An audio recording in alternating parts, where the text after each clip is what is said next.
Savez-vous que la Bible compare ceux qui croient en Dieu à des aigles?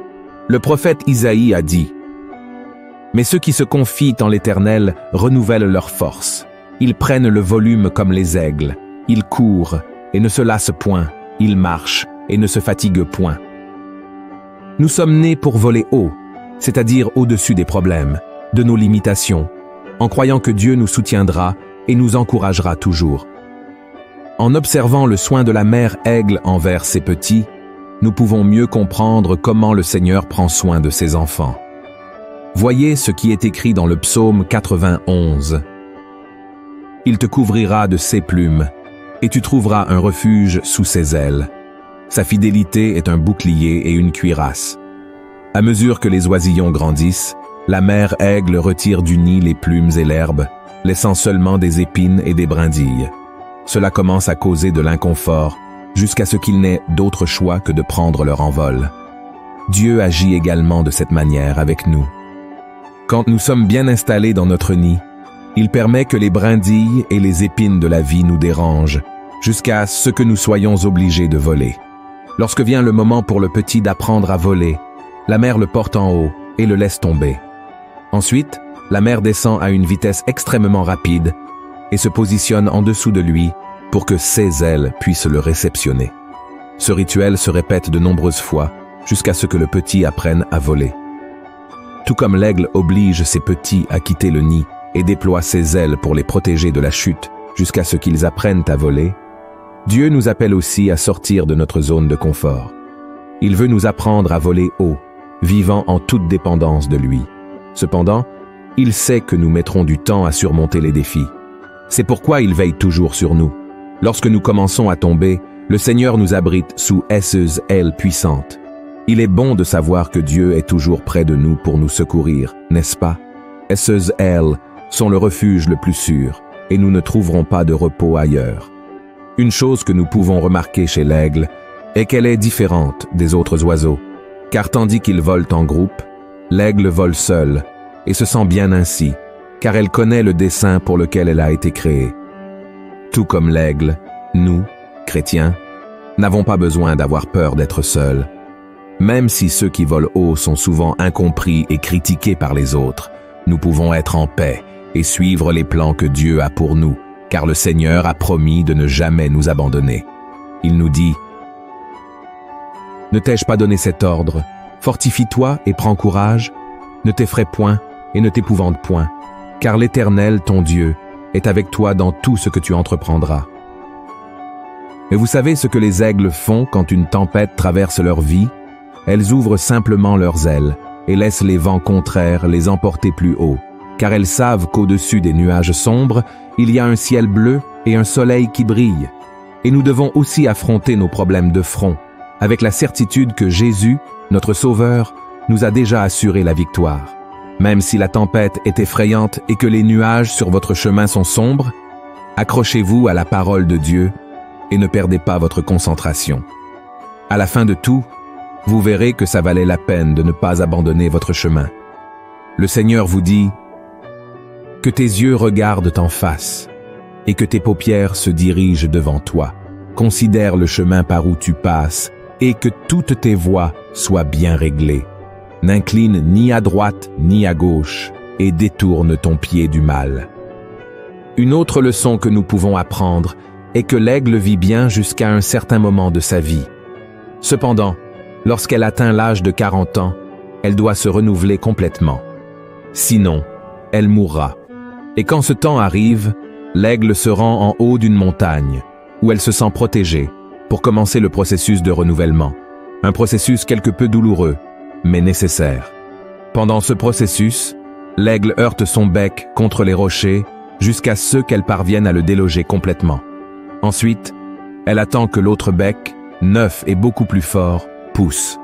Ensuite, elle arrache toutes ses serres, car elles sont déjà cassées et ne lui sont plus utiles. Avec beaucoup de patience, elle attend que des griffes acérées émergent. Et enfin, l'aigle arrache plume par plume de son corps, car elles ne sont plus capables de la protéger du froid, de la pluie et de la chaleur. Et, une fois de plus, elle attend que la nature la recouvre d'un nouveau plumage. Cette période d'isolement de douleur et d'attente, dure environ 150 jours, mais elle est fondamentale, car après cela, l'aigle peut vivre jusqu'à 95 ans. Et qu'est-ce que cela a à voir avec notre vie? Absolument tout. À un moment de notre existence, nous aurons besoin d'un renouveau, car, pendant le parcours, il est normal de ressentir la fatigue et le découragement. Et quand ce moment arrive, nous n'avons qu'un choix à faire. Regarder notre âme mourir ou renouveler nos forces dans le Seigneur. Et comment faisons-nous cela? Nous devons chercher Dieu dans la prière et éliminer de notre vie tout ce qui entrave notre croissance spirituelle. Le péché, la peur, l'orgueil, le découragement, et permettre à Dieu de faire germer en nous un nouvel esprit capable de nous faire avancer avec la même foi et onction que lorsque nous avons remis notre vie entre ses mains. Et, une fois que ce processus de renouvellement est passé, nous deviendrons à nouveau fermes et forts pour voler haut et avoir une vision étendue de ce que le Seigneur a pour nous. Voyez ce que l'apôtre Paul a dit. Ne vous conformez pas au siècle présent, mais soyez transformés par le renouvellement de l'intelligence, afin que vous discerniez quelle est la volonté de Dieu, ce qui est bon, agréable et parfait. Vous avez remarqué comment la Bible avait raison de nous comparer à l'aigle? C'est pourquoi, si vous traversez des moments difficiles, souvenez-vous que vous n'êtes pas n'importe qui. Vous avez été choisi par Dieu pour conquérir les rêves les plus élevés qu'il a pour votre vie. Amen. Comme nous l'avons lu au début de ce message, ceux qui espèrent en le Seigneur renouvellent leurs forces et s'élèvent haut comme les aigles. C'est ce que Dieu va faire dans votre vie, j'en suis sûr. Il suffit que vous vous mettiez entre les mains du Seigneur et que vous le laissiez guider votre histoire. Alors, si vous le pouvez, fermez les yeux et prions. Seigneur, mon Dieu et mon Père, je me tiens maintenant devant ta présence pour intercéder en faveur de mes frères. Ô mon Père, les tempêtes de la vie ont été si fortes, si accablantes, que nous avons souvent vu l'ennemi gagner du terrain, semer la discorde, provoquer des querelles, la confusion.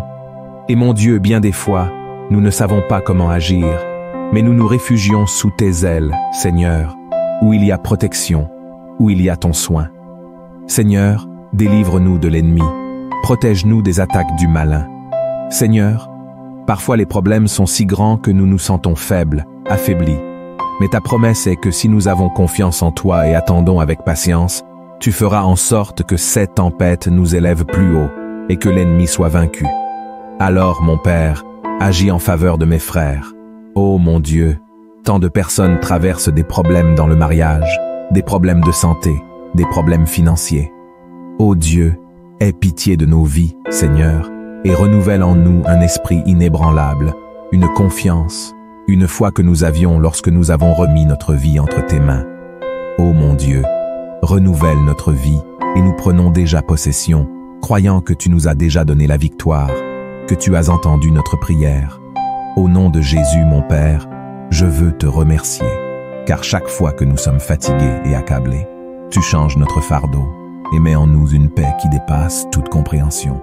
Au nom de Jésus, je prie et te remercie déjà pour tout ce que tu es dans nos vies et pour tout ce que tu accompliras. Amen. Gloire à Dieu. Si vous avez apprécié ce message, partagez-le avec vos amis et abonnez-vous ici sur ma chaîne. Que Dieu vous bénisse.